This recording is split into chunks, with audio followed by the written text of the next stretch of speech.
although as we will see later, many schools have now become academies. There are some different sociological perspectives on comprehensives.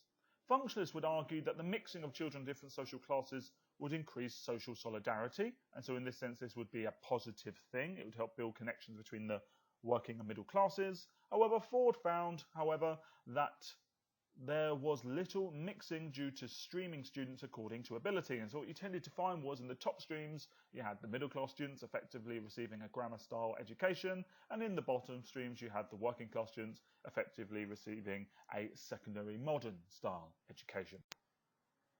Functionalists would also argue that comprehensives are more meritocratic, as it gives pupils more time to show their abilities rather than just selecting at age 11.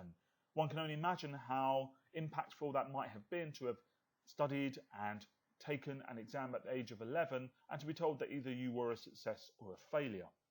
Marxists, however, would argue that the comprehensive system does not challenge streaming and labelling, thus it denies working class students equal opportunities, and it reaffirms what is known to Marxists as the myth of meritocracy, the idea that this is an illusion put forward by the middle classes to prevent the proletariat from realising their exploitation.